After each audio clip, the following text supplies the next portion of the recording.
Hi, everyone. Welcome to this episode of Claims Never Sleep. And Jen's here with me again. Welcome back, Jen. Thank you. I'm super excited for this one. Yeah. So today we're joined again by our fearless co-leader, Bill Mitchell. And, you know, I have to say, he's really humble. But Bill recently got Defense Counsel of the Year award from CLM, which is awesome. And I bring it up because I think part of the reason, or a huge part of the reason he got that, is just his approach to litigation management and his philosophy and how to handle cases. And I think it's really recognized in the industry as a forward-thinking, creative approach that isn't how things have always been done. He's really looking to close files in the way that the client is looking for, rather than just running up bills. And so I said to him, like, why don't you come on and just talk about it? Talk about your style and your philosophy. And, Bill does like to talk. So, so with that, let's bring him in and have him share.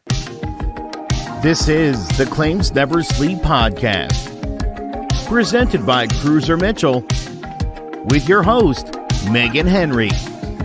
Good morning, Bill. Welcome to this episode of Claims Never Sleep. I'm so happy to have you on again. You were on our inaugural episode, so welcome back.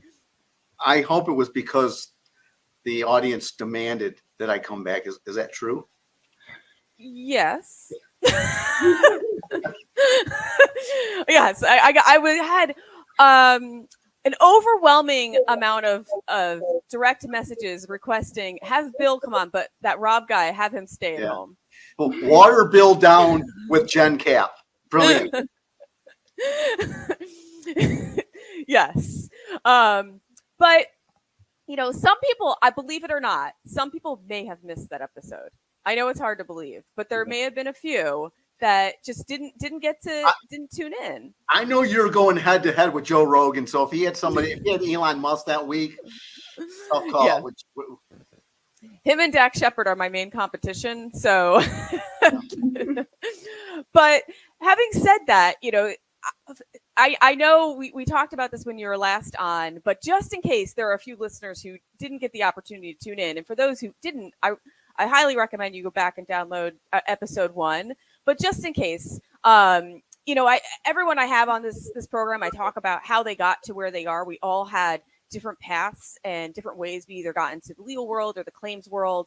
I think it's really interesting, and I also just think it speaks a lot about kind of how you handle things too, because everyone comes from a different walk of life. So, with that, like, how did you get to where you are? Like, did you fall into becoming a lawyer? Was someone telling you, oh, you better do this, you have no other options? Like, what was your course? Well, my mom gave birth to me, which was a huge one of those threshold moments, Without life, this doesn't happen.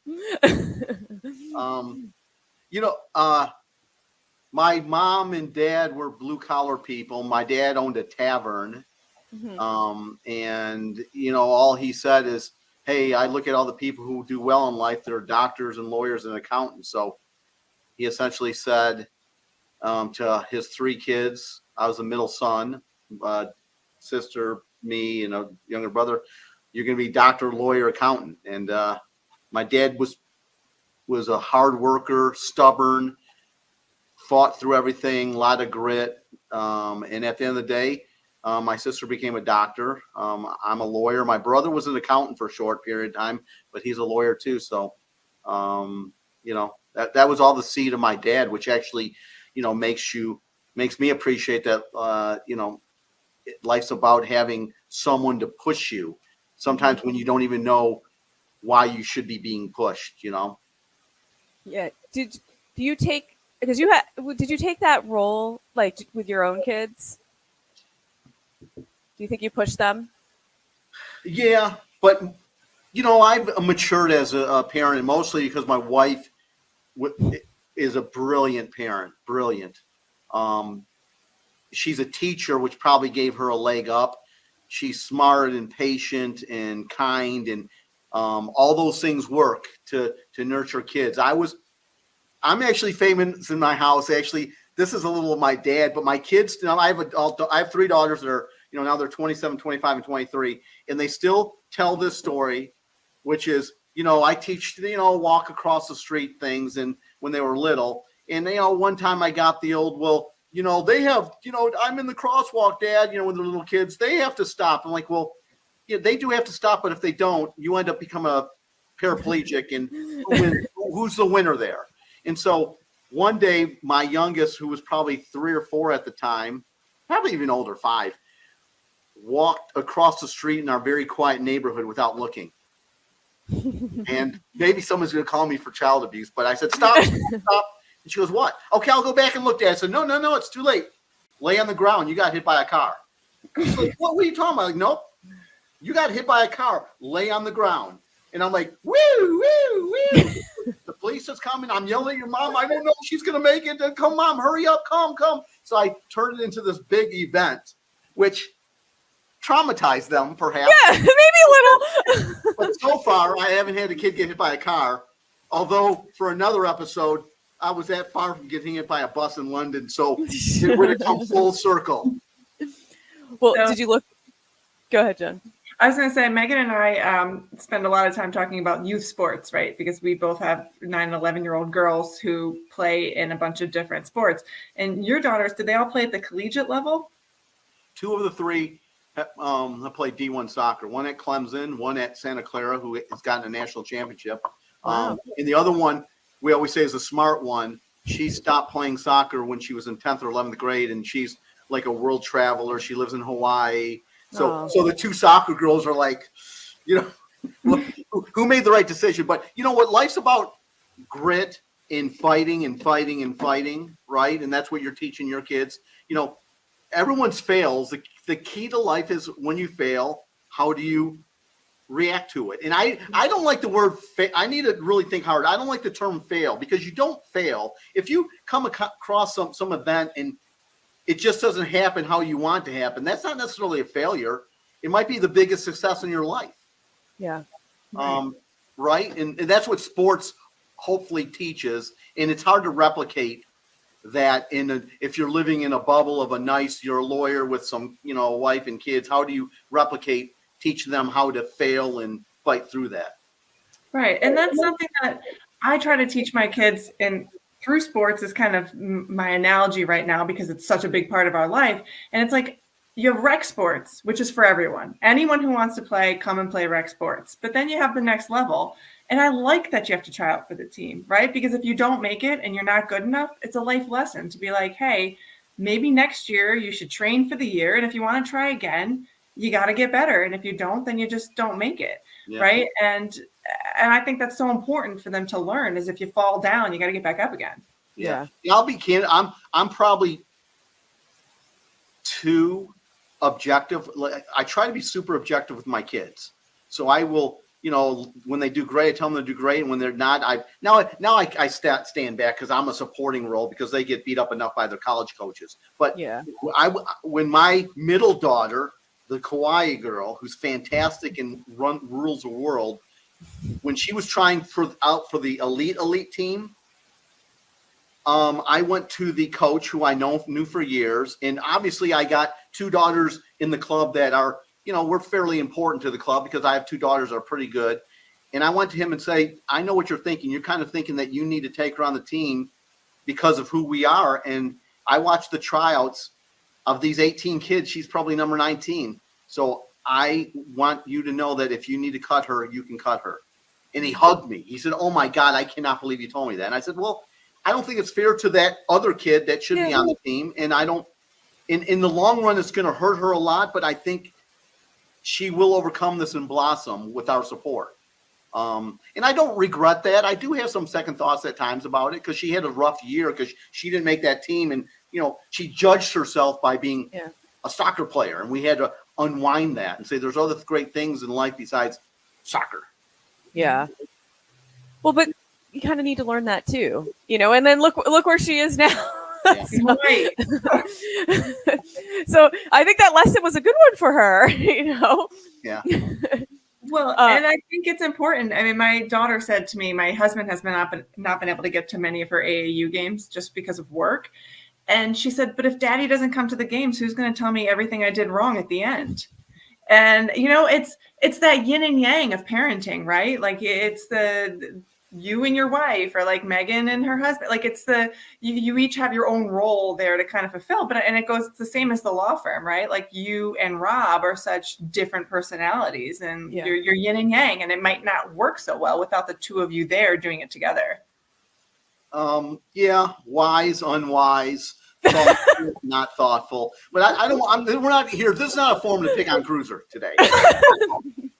He's not here to defend himself. But maybe I have a secret podcast planned with him that we're just going to spend the whole time picking on you. You don't know. That's easy fodder. I mean, I don't think that's fair. But we are here, though, to talk about you, not to pick on Rob, and really to talk about your litigation management philosophy, because we touched on it during the last podcast, but we didn't really dig in. So I thought, and you thought, it'd be a great opportunity to showcase it a little bit and talk more about it, because you do get. I mean, you have a book. Rob wrote the book too. So maybe, sorry, Rob, you're not here. Author. But how did you come about putting pen to paper and writing this book, and then we can talk more about the content of it. Okay. I want to tell the foundational story because I think it's the seed of my whole litigation management philosophy. And so let me begin there. And I'm not a long story guy, but just give me a minute because it's a good story. I started practicing in 1990, so I've been practicing almost 33 years, maybe more now. And so when I was at a big firm, and you had to bill a lot of hours, and you had to get your own clients if you wanted to be a partner one day.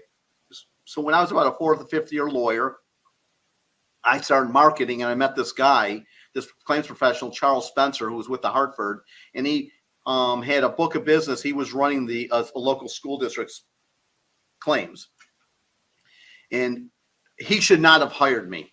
I was a fourth or fifth year lawyer who didn't deserve to be hired because, I'm at the stage where I thought I knew everything, but I didn't.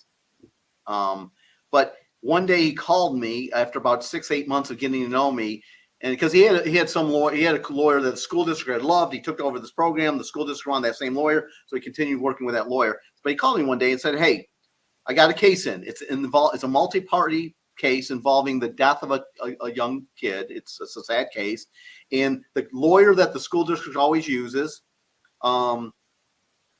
wins every case on immunity, but bills on average $75,000 per case to get there, and then wins." And he said, "We got the case in. The lawyer has done the budget, says the same thing essentially. I think we'll get, we got to do a bunch of depositions, a lot of discovery, multi-parties. So once we do that, we'll file an MSJ, and I think we'll win. We'll get immunity. It's going to be about $75,000. And he said, the lawyer developed a conflict. So I'm going to hire you, but you need to get rid of this case faster and cheaper. And if you do, you'll be my lawyer."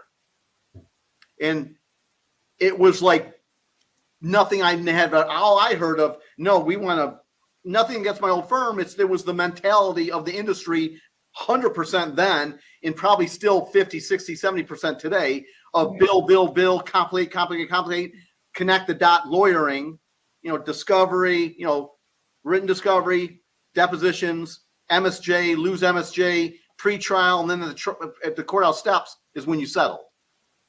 So the lawyers always ate. And so this Charles Spencer had a novel idea, and I put my fingers behind my back and crossed my fingers and said, "Okay, I'll deliver that," not knowing how or why or what. And so, but he made me think different. So I had to be creative and imaginative, which I'd never been up to that point. And so at the end of the day, I got a voluntary dismissal 6 weeks later and billed $4,500. Mm-hmm. And so I told my firm, I think I got a new client, told them the story, and the feedback was, "You just lost $70,000. And I said, "No, I think I got a client for life." And sure enough, absolutely. Mm-hmm. Charles used me for, a decade until he moved to be risk manager in Florida. So it was the best, smartest thing advice I ever got. Yeah. And it was the right thing to do. So it aligned perfectly with my life philosophy. So that's how I started to practice. And I practiced that way for a long time, and then finally spawned a book because of my frustrations in trying to advance this philosophy to the industry.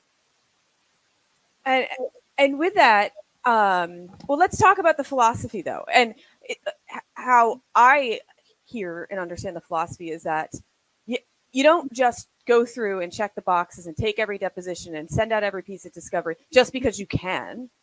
You do what you need to do to get to the end goal, which is the win defined by that particular client. Perfect. So the end goal might be trial. The end goal might be settlement. The end goal might be summary judgment. But you define the end goal, and then you do what you need to do to get there. You said it better than me, Megan. Oh, all right. We can just stop now. Move on. You know what I do? What's the weather today? I ask people when I do my litigation management seminar, many times I ask, y'all, anybody in the audience buy a car before? And they're like, oh yeah, everyone's bought a car. I said, dude, when you buy a car, what's the first thing you look at? You go and you find a car you like. So visually you like the car. And secondly, you look at the sticker. This is the only industry until recently where, you don't take the car off the lot and drive it for 6 months and then call up the dealership and say, oh, by the way, I love this damn car. How much is it? And that's what the legal industry was and still is, where we like to some cases are complicated. They are. Some aren't. Some cases, no matter there's one witness or 1,000 witnesses, one document or 10,000 documents, many cases are really about one or two things. They're not complicated. So we should be able to evaluate these cases in a short time, 20, 30, 60 days, and be able to say, here's what I think, here's the good, the bad, the ugly. And there's 3 buckets: settlement, MSJ, or trial, and tell the client what bucket it might go into and what it's going to cost to advance it to get there. And then the client can make an informed decision on what they want, what their win is. I'm not dictating the win. I'm just giving them all the information they need so they can decide what they want to do. Right. And with that, I mean, I have to say there's a caveat. Like a client might want to win, and you have to be like, that win's not going to happen. So you might need to help them redefine the win, because sometimes clients do have different expectations than what is reality for the particular facts on hand for that case. Yeah, I mean, here's where I get misinterpreted, and we'll maybe address this later. I mean, I've done a lot of research on, and I've done my litigation management seminar and probably spoke to 10,000 claims people. And I always ask everybody in the room at some point, rate and do a survey on how many cases they tried. And at the end of the day, programs are different, but at the end of the day, the general rule is 92% of all cases settle, 7% go to they're resolved by a motion, and 1% go to trial. So what I keep telling the industry is, if you know 92% of your cases are going to settle, when are you going to settle them? After you pay me $5,000, $10,000, 20, 30 grand after depositions, 50, 60, 70 grand after a motion, 100 grand at the courthouse steps? When do you want to settle them? And sometimes you have to go all the way to the courthouse steps, but it should be because you're focused on strategy and return on legal investment.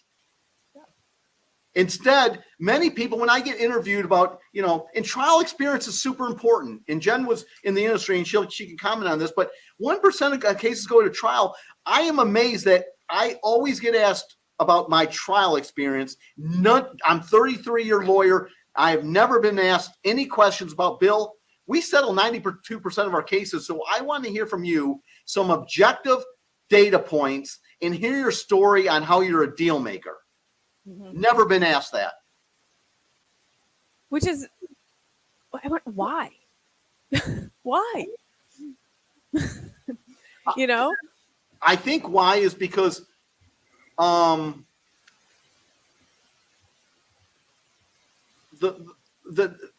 premium I mean, most carriers are making money on premium and investing that premium most of the time. So the cost side has never been a big deal. Here's the bigger issue.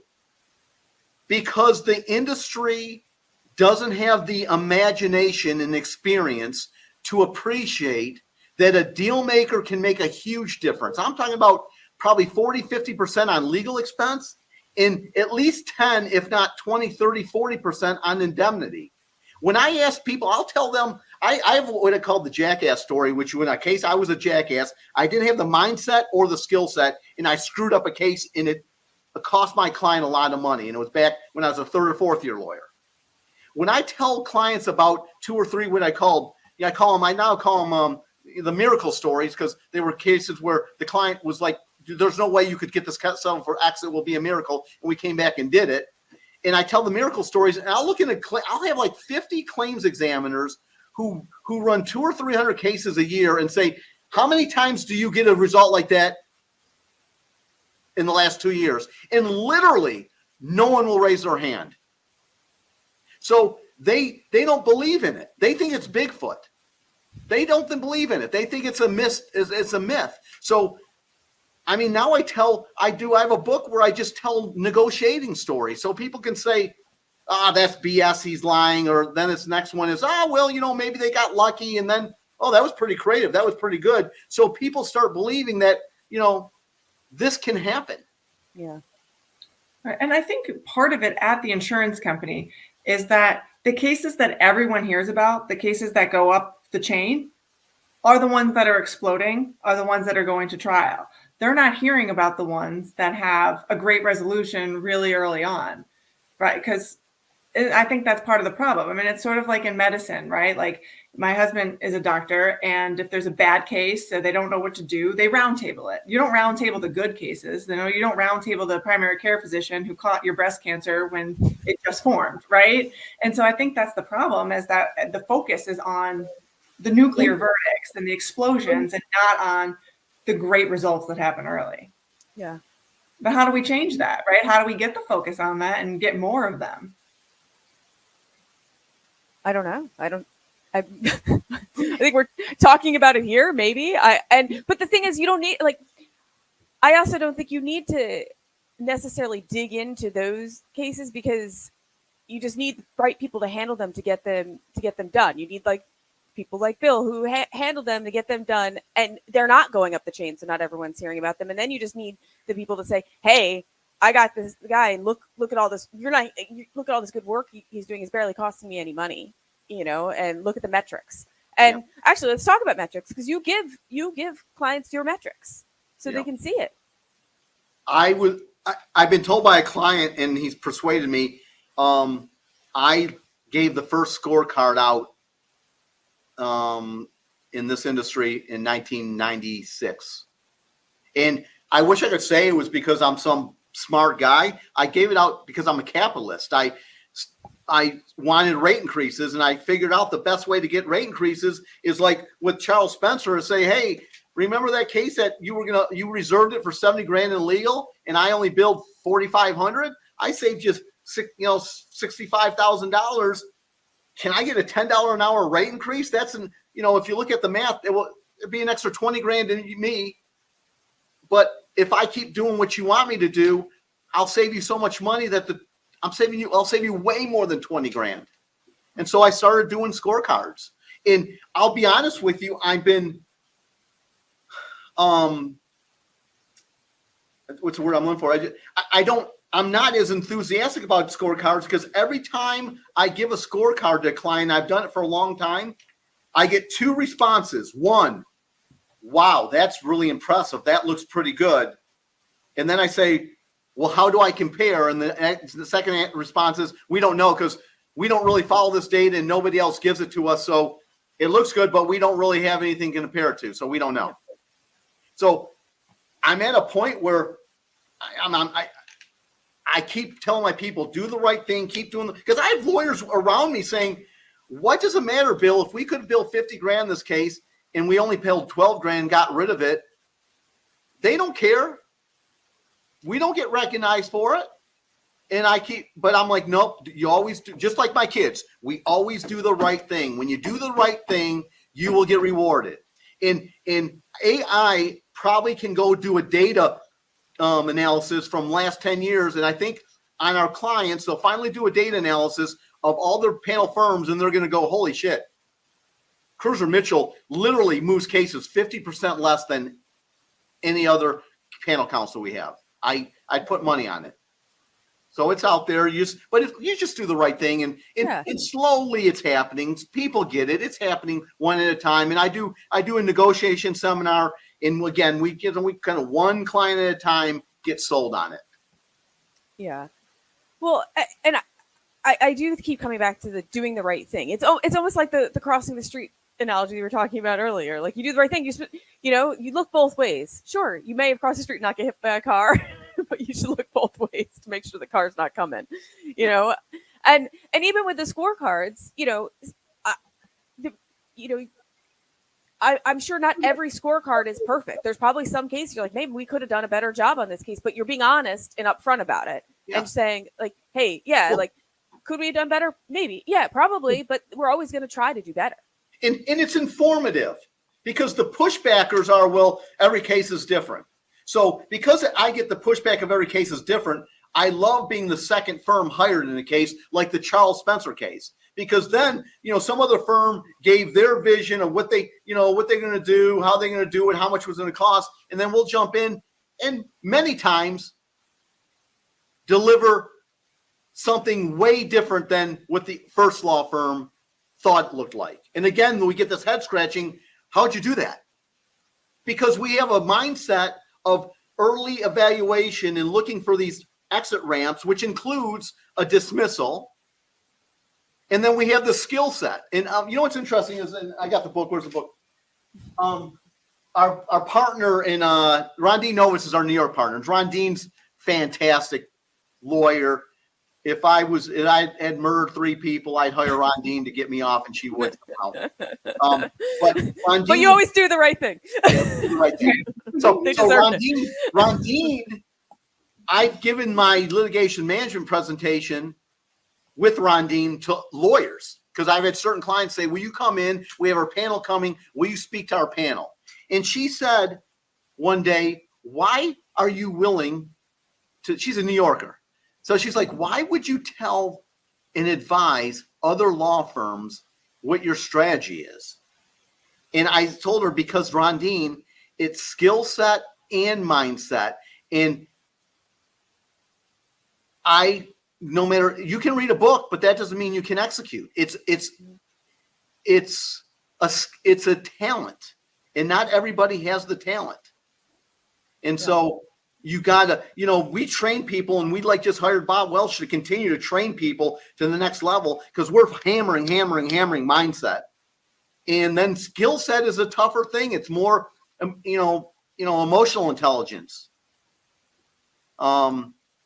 And so that's a tougher training. And some people are well advanced, and some people are rudimentary on their emotional intelligence. And also, though, when you provide the information or give it to other attorneys, you have to look at it. You might be gaining someone to join our team too. Like, they might be like, oh, like I like this philosophy. I think I want to go work over there, and you might be gaining talent too. And that's fair. And it goes back to doing the right thing. I love CLM and everything it stands for. So if I can advance it, there's so much work to go around there. It's better to be a team player industry wide. And again, I think it comes back if you do things the right way. Yeah. Well, and it also might help shift the mindset of the industry as a whole, which will help in the long run, right? Because it's kind of like what you're saying is, if everyone understands that and then everybody starts keeping metrics, that doesn't mean that they have the skill set to be the deal maker, right? Yeah. They might know that that's what they're supposed to be, but it doesn't mean that everybody is going to be able to execute it as well as Cruser Mitchell does. Yeah. Well, we're very mindful of it, right? And trust me, that doesn't mean, we have a ladder partner, is a really good lawyer, and he's, he does big cases, and he's told me many times, well, my cases are too complicated. I'm like, well, look at can you see my wall right here? That is one case. it has 10,000 documents, 40, 50 witnesses. And after we got done with the wall, there's a little box this big. The case is about one thing. And we've honed in on that one thing. And I think we moved the case about a week ago. We could have billed $500,000 in legal fees on that case. But once we figured out what it was about, we were able to get the parties together and say, guys, this is what it's about.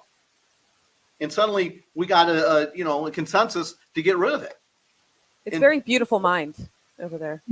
And I didn't used to do that, but now it works. But I had a meeting with one of this partner and said, well, give me 2 of your toughest cases. And I had his associate in there, and we went over their tough cases.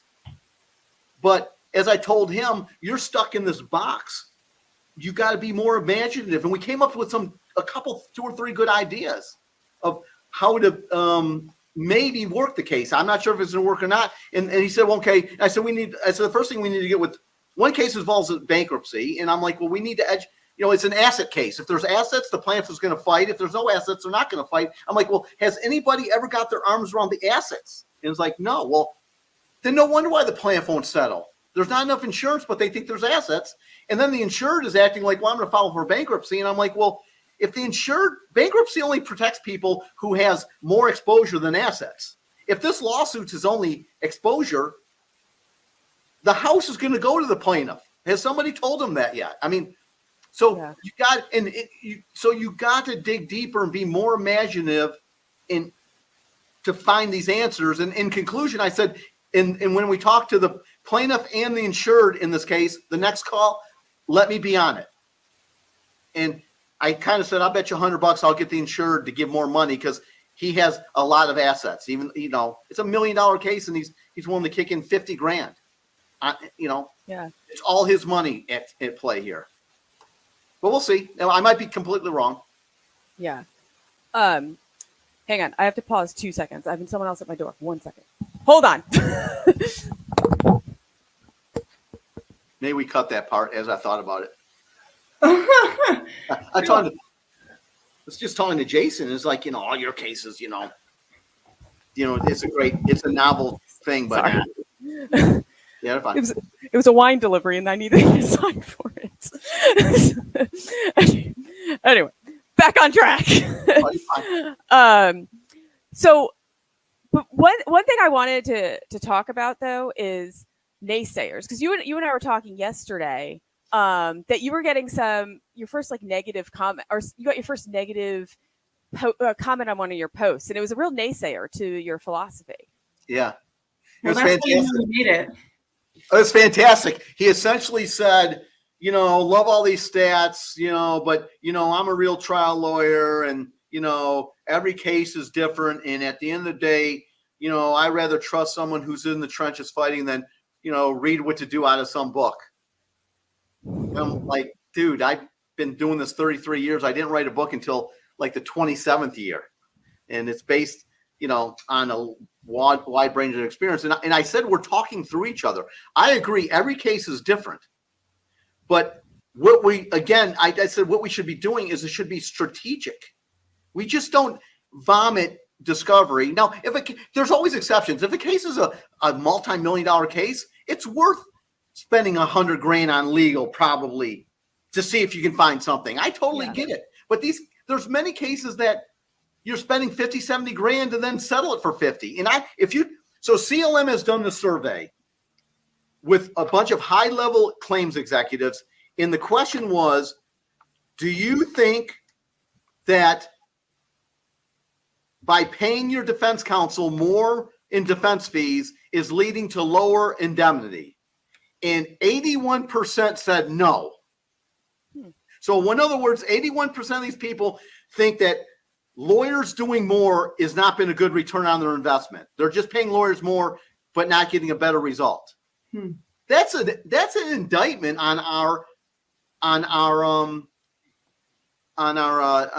the legal field. It should be. But then there's another question: whose fault it is? In the industry, which I will say is highly naive, said 4% of the time it's the defense lawyer's fault, 3% the insurance claims person's fault, and put the rest on the case is complicated or it's the plaintiff's counsel's fault. I will tell you, Jen, what percent do you think is the defense counsel's fault in these cases that go sideways and they end up paying a lot more in indemnity than they should have? Most of them. Right? Well, because why would plaintiff's counsel want to work more on a case where they're going to get the same result at the end when they're getting a contingency fee? Yeah.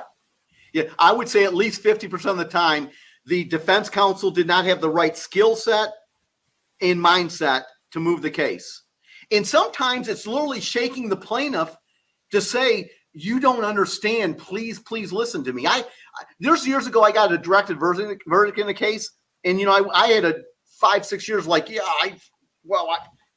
was a failure. In hindsight today, it was a failure that I didn't have the skill set to articulate properly to this plaintiff's lawyer. I'm going to kick your butt in trial. I'm going to get a directed verdict. It should have been an MSJ case, but I didn't get it. And we had money on the table. But my client had paid me 40, 50 grand to go try the case because I didn't have the skill set to convince him to settle the case. And most people would say, well, that's his problem. Yeah, but my client had to pay another 50 grand to pay me. So that's the level, that's the heightened level of expectations we have here. And, you got other case out there, I had a case where the plaintiff wanted $1 million and wouldn't budge, and it was a young woman lawyer, she's just a young lawyer who just had a horrible demand and said no 3 times. So me and a partner drove to Alabama. I could not bill for it because the guidelines say that 2 lawyers can't go a meeting together. My partner couldn't bill for half of the drive to Alabama because you can only bill half time. And we sat down with that lawyer and explained in great detail why her $1 million was completely baseless and wrong. And settled the case for the cost. There was like 10 plaintiffs in the case. The cost of defense would have been $300 or $400 grand. We settled it for like $100. Most firms would have said, "Oh, gosh, it's $1 million." The carrier said, "No, they want $1 million litigated." And we said, "Nope, we're going to take another run at this." Didn't have to. Could have billed $300 grand on the case. But again, the standard, our expectation is way up here, not down here. We are not going to do what the other guy does. That's not good enough. And the firm handles a wide variety of types of cases. Do you find that there's one area where it may be more difficult to be disruptive? Yeah. But thank God the law changed. Florida first party claims where, they would get their attorney's fees shifting. So there's literally no leverage. But the Florida changed the law there. I think, there's cases that are, some cases, I think EPL cases are a little easier to find, the right number to move them. But it's a great question. I mean, the GL can get complicated because somebody has this BS claim and they want $1 million and it's only worth $100 grand. Those are super hard. I get it. They are hard. I think GL cases where you have a lot of parties can be more difficult because, especially when there's cross claims and there's all sorts of issues, and even trying to resolve on behalf of your client, a lot of times, like I have this going on at this right now, like the plaintiff would be even though we're willing to come to the table and we want to resolve, plaintiff's not going to resolve directly with us because if they go to trial, there's going to be the whole empty chair and it's going to not fare well for plaintiff at trial. Right. And those are infuriating to me because I can't force the other parties to really come to the table, even though they should be. Yeah. And strategically, like we do a lot of constructive defect cases, and I have a case right now that is on the 450th pleading, and we got dismissed at number 40. And I just went to the plaintiff's lawyer and said, "Here's the deal. We are the tip of the tail of the dog on this case. And so why don't you take some money from us and let us go, and it will help you pay for experts, blah, blah, blah, blah, blah." And they did it. Now, maybe it was a 1 out of 100. It doesn't work every time. I'm not saying that this philosophy works every time. It doesn't. But if you implement it, it will work some percent of the time. In like that case, I would build $500,750,000 on that case. It's still going. They've taken 50, 60 depositions. Has it worked in other cases? No. In that case, it worked. But you got to try. If you try, you never know. You might have a plaintiff's lawyer who just opened up his first office, and in the $50,000 to finance the case is perfect for him, and he goes forward. Because, like I say, every case is different. The guy who was ragging on me on LinkedIn, we agree. Every case is different. So you treat them differently. Leverage is different in every case, but you have to be creative, imaginative, and keep looking for it because it's fluid. Yeah. And I think the creative part is like one of the most important points. So you have to think outside the normal box. Like, again, it goes with like getting outside of the checking the box mentality, that you have to be like, okay, yeah, I know I could do this, this, and this, but are there any other options available that can move the ball where we need to go without doing X, Y, and Z? Yeah. And I always, obviously you start at the end and you figure it out. And, I will tell you this, going back to the connect the dots stuff, we 20 years ago took depositions in 95% of our cases. We filed MSJs in probably 70 or 80% of our cases, and probably then lost them most of the time. I call it the deposition bleed. By doing data, that's the one thing I learned. I realized that, what happens in the case, it kind of does, it does this, and then at depositions, it skyrockets. Why is that? Because when we take depositions, we have on our notepad, we have a list of new witnesses we learned about and new documents we need. So I call it the deposition bleed. I do whatever I can in certain cases, especially clear liability cases, to keep the case from going to deposition. So now we resolve 30% or less of our cases with taking depositions. So 70% of the time, we now don't take depositions. Wow. So let's do some math. Let's say, Jen, you send me 100 cases and you send Dinosaur Lawyer 100 cases. And I take depositions in only 30% of my cases. And I'm going to just say depositions are $10,000 per case, which usually they're more. So I bill $300,000 on my cases, and then we get them resolved. Dinosaur Lawyer, let's say they bill 70, they take up 70% of their cases. They bill $700,000 on depositions. That's a $400,000 difference. It just the deposition bleed alone. Not to mention that I guarantee you indemnity goes up through those depositions. It doesn't go down that often. So now you're going, well, that's, how do you do that? That makes no sense. I have cases where a plaintiff's lawyer will call me and say, you know what, Bill, love to settle the case, but before I make a demand, I want to take 4 depositions. And I'll say, let's say it's clear liability. I'll be like, why, Bob? And Bob will be like, because I think I'm going to show that your people are bad people and had horrible policies, and this is going to lead to a huge, a lot of heat to inflame a jury. And I'll say, okay, well, let's do this, Bob. Instead of taking the depositions for settlement purposes, I'm going to stipulate that you're going to find exactly what you think you're going to find. What's your demand? And they'll be like, what? Let's say you get everything you want. You have the Perry Mason moment and you annihilate my 4 deponents. What would you demand then? And suddenly he makes a demand. And now we're off the races. We're talking about just settlement instead of me spending $30,000 on depositions. Mm-hmm. I mean, so there's ways to get people to engage in focusing on resolution versus litigation in the right cases when it's strategically wise. So I'm going to turn this a little bit to Jen, since Jen, was worked in the industry as well. And, when you worked in claims, did you like this philosophy that Bill's talking about? I'm assuming you didn't see much of this on your end. Did you see a lot of the dinosaur lawyering on your end? And how did that make you feel? Like when did it infuriate you to see like the costs go up and up and up, and you just saw the same thing over and over again? So I have a little bit of a weird work history because my first job out of law school was working at Cruser Mitchell, right? So I learned this philosophy first and then went to the claim side. So yes, it absolutely infuriated me. And if somebody did that to me once, I wouldn't put them back on a case. Yeah. And I would cut everybody's bills. I was like that mean claims examiner. But I'd be like, well, why did you take 10 depositions? You didn't need to take them, you know?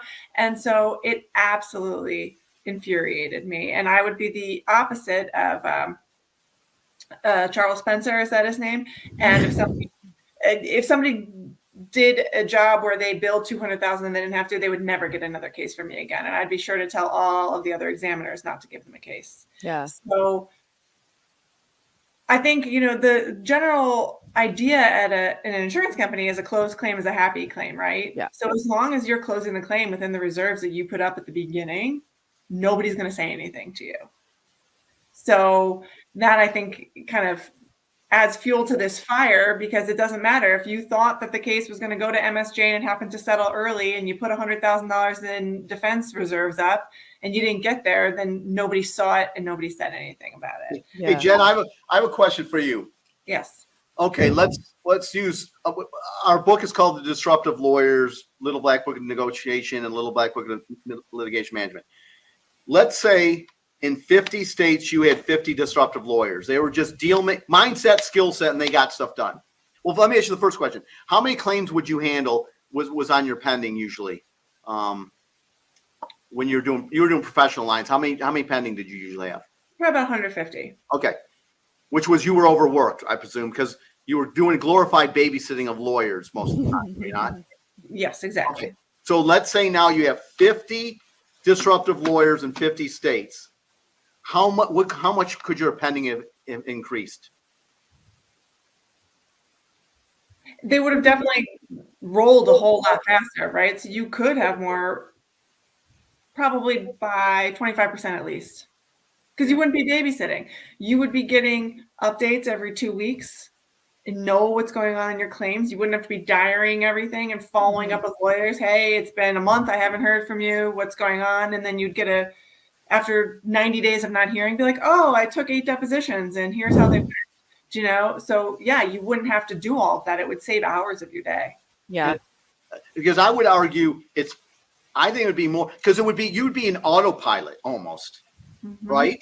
Because everyone's doing the right thing in the right way, right mindset, right skill set. So you would simply be getting emails like, hey, here's what we're going to do. Here's how we're going to get out of the case. Can I get authority? Yes. And then, 30, 60, 90 days later, done. Absolutely.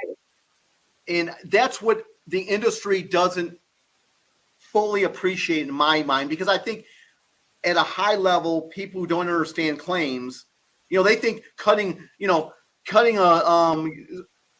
legal fees by $10 an hour is somehow helping their bottom line. It's not. I think you could handle twice as many claims if you had disruptive lawyers across the board, which would save them your salary, because you would have twice as many claims. You wouldn't have to need 2 adjusters. Absolutely. I would spend at least 1 day a month going through my entire pending to make sure that I had touched the file within 30 days. Just because I was too afraid that something would explode on me if I neglected it and I didn't want it to get out of hand.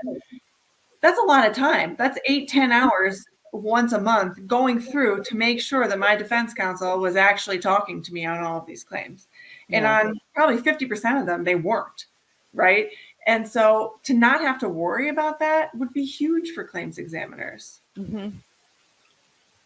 So, I'm in the desert, screaming in the desert, one guy, trying to explain this and articulate this. And there's some pushback and there's exceptions, but generally speaking, this is a very effective process if you have people internally and externally with the right mindset and skill set. And that means if you have think about a claims examiner who, here's another example. If a claims examiner, you have 2 claims examiners, one is a really good negotiator and they settle 70% of their cases before they send it to counsel. Another claims examiner only sells 30%. Again, a 40 case difference. If the second claims examiner, who isn't a good deal maker, sends 40 cases out more than the great deal maker, that's $400,000 in legal fees difference. Again, the right skill set internally will save mountains of money. Mm-hmm. And that's why we do the Masters of Negotiation training, to train claims people how to be better deal makers. Absolutely. On professional liability, you always, at least where I worked, you always had to have a lawyer on. So the moment anything came in, we were not allowed to talk to the other side. But I handled GL claims for a while, and we could. And I can't tell you how many of those claims I resolved. Like, my goal was to get it so I never had to assign counsel. I wanted to settle those claims pre-suit every time if I could. Yeah. And that's what we train. I'm the only guy in the world telling, do your best not to have to hire a lawyer. Right. Yeah. So in your experience, though, what have you found to be the biggest impediment to trying to getting claims or cases resolved efficiently? Is that one to me or to Bill? Oh, to Bill. To Bill. Sorry. That was open. It was ambiguous. Well, in my world, the only impediment is the natural, friction of litigation, Right. Do I have clients? I'm usually on autopilot with clients. So they assign me the case and our team does what we do, and we have mindset, skill set. So I don't get hardly any resistance from clients. And I don't know if that's just us or, we're very lean and mean and economical and efficient. We want to know what the win is. I don't have many clients, but I do have a few clients who are like, Bill, we did nothing wrong. It does happen in professional liability and EPL. Sometimes we did nothing wrong. I don't care if we can move this case for $30,000. I want you to pay $80,000. I'm going to bill $80,000 to get MSJ. And the response is, okay, as long as you know I'm going to bill $80,000. But I don't get much friction or pushback from the industry on this. I just have friction from internally. I have other lawyers here that aren't completely bought in. Mm-hmm. But we got over 100 lawyers, so that's normal. But I'm chipping away. And I just think that the industry is not. Again, they're just slow in getting there. And let me say this in conclusion on this issue: the guy, I just told you the Charles Spencer story. Tell me a guideline who differentiates the first lawyer he had been using and the disruptive lawyer approach. Where in the guidelines does that select the disruptive lawyer versus the first lawyer? I don't think it exists. No, right? No, the guidelines don't address that. Getting a report done in 30 days doesn't address that. Billing, 0.1s doesn't address that. Copying at 10 cents a copy doesn't address that. Nothing addresses the mindset that got rid of the case for $4,500 in fees versus $70,000 in fees. Yeah. That's actually something that often, when you mentioned the initial report, like that's something that comes up a lot too. When if I get a case in and I look at it, and I will flat out tell my adjuster, like, hey, let's see if we can get this done like this in the first, like right away, and let's table the initial evaluation, because that itself is going to take several hours. Yeah. And if we don't need to do it, I can tell you right now, let's try to. I can see it. This case could be worth X, Y, and Z. Let's do this and see if we can get it done. And I'll save you the money on. Why am I going to spend all the time going through everything, writing all these pages, doing all this, so you can say, okay, I got my report, when I could just rather spend less time and just focus on getting this done. I've never had a client say, oh no, we need it. No, there's a lot of clear liability cases that come on, we're all really smart people in this industry. We can talk about a case right now, and it would take us all 5, 10, 20 minutes to say, yeah, it's clear liability, it's worth X. Not every case, but a lot of cases. In that bucket of cases that clear liability is worth X, those are the cases that you immediately hire a deal maker to move. I mean, I tell clients all the time, here's the deal. we're not getting MSJ on this case. It's going to trial. So win or lose, if we kick their ass, you're going to pay me 50 grand. And then after you pay me the 50 grand, the jury's going to give us the punchline of whether it's 0 or 150. So your best case scenario is negative 50. Your worst case scenario is negative 200 grand. What do you want to do? Mm-hmm. And then they define the win. And they might say, yeah, I'd rather pay you the 50. Okay. But and one thing, here's what you asked this question, so let me go back to it. The biggest friction I get upon reflection is I have some people who think my recommendation is a sign of weakness. Mm-hmm. It is not. It's a sign of allowing you to make a business decision. You want me to fight to death and bill 50 grand? Happy to do it. But I don't want you to, I do a lot of trial roundtables, a lot, where there's 200 or 300 grand of billing in the case, and they could have settled for 600 grand, and now the plaintiff wants 1.5 million. I've done this long enough to know, I call it the tsunami warning system. I've done this long enough to know when the tsunami's coming. Get rid of the damn case. Right. And so I might push a little harder, but I never want a client to feel like we're afraid. We try a lot of cases. I've tried a lot of cases in my life. I'm not afraid to try cases. I just think many times the prudent way is to get out of the risk and move on to the next one. And we do, in my negotiations training, we do a seminar on identifying the 1% of the cases that you should try. We literally say, okay, we know we try 1% of the cases. So instead of billing 80 grand on a 90%, say, oh, we're going to try only 1%. Okay, which case goes in the trial bucket early? Now go friggin' hire a great trial lawyer and go try the case.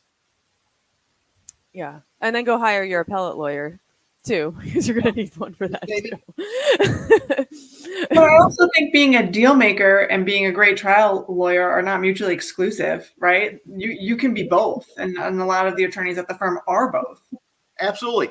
And I will say, however, that doesn't mean I don't think all great trial attorneys are great deal makers.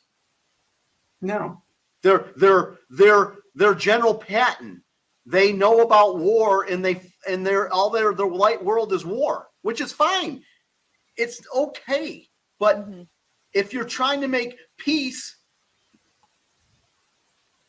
sometimes you can leverage a guy that says he's going to try they got John on the case. He's going to try the case.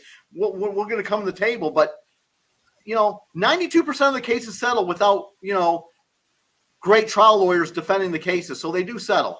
Do they? Yeah. Are they?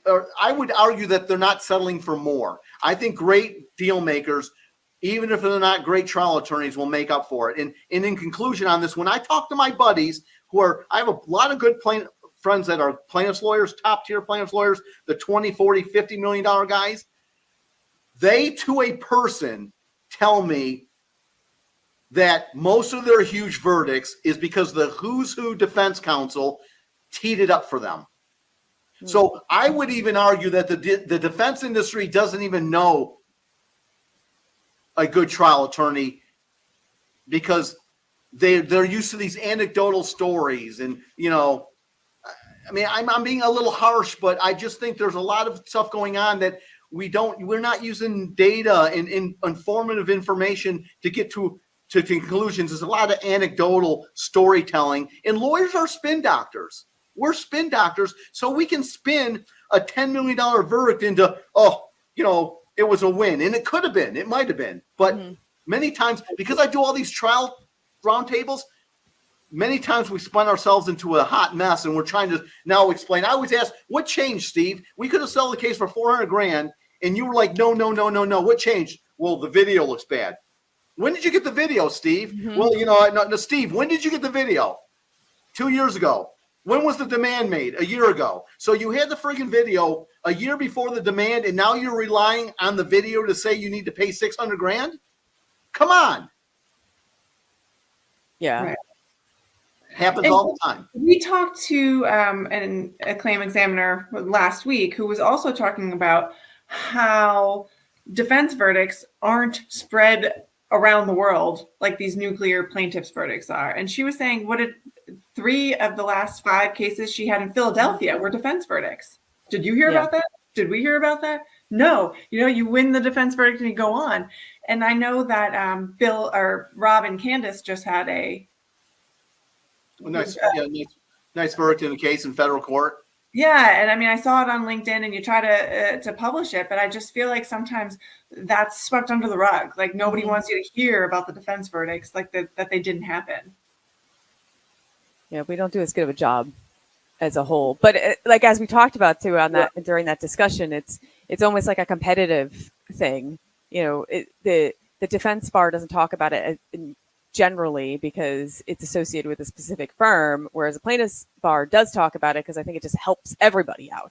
It elevates the value of the case. In the next settlement negotiation, they leverage that to say, well, Steve Johnson got $2 million, so my case is worth $2 million. And like, you're not Steve Johnson.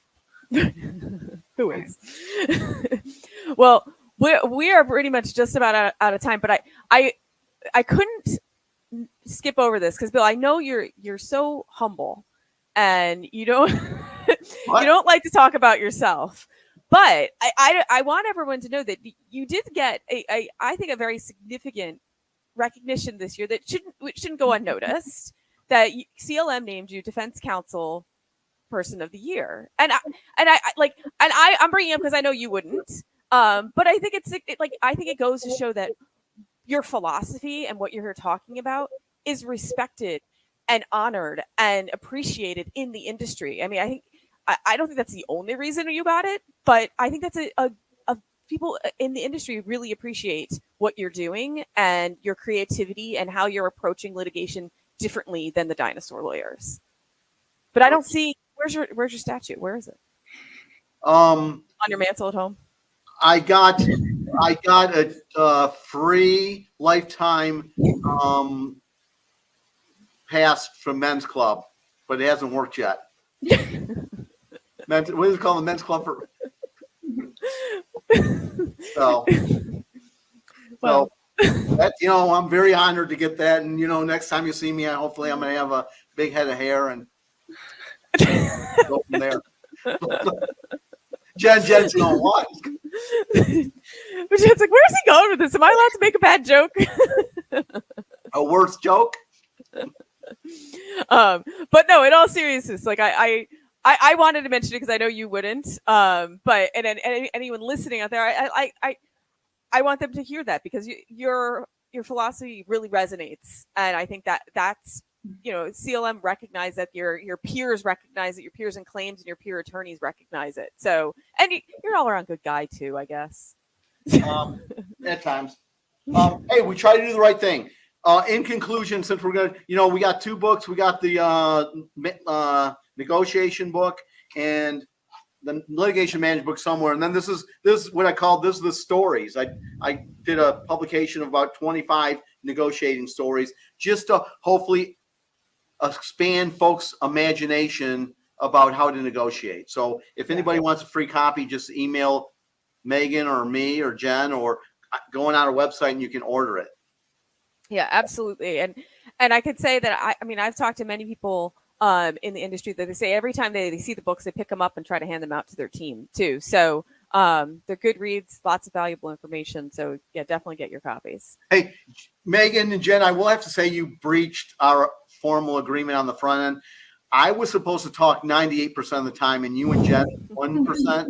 And I feel like you guys might have eked in 3 or 4%, which well, you guys are gonna have to do some splicing. Well, we'll do a little. That's up to Joe. Well, of course, for all our listeners out there, if you like what you hear, please like and subscribe to Claims Never Sleep. You can find us on your favorite streaming platform. You can also find us on YouTube if you want to watch the video version of this show at Claims Never Sleep Podcast. So thanks for tuning in. This is the Claims Never Sleep Podcast, presented by Cruser Mitchell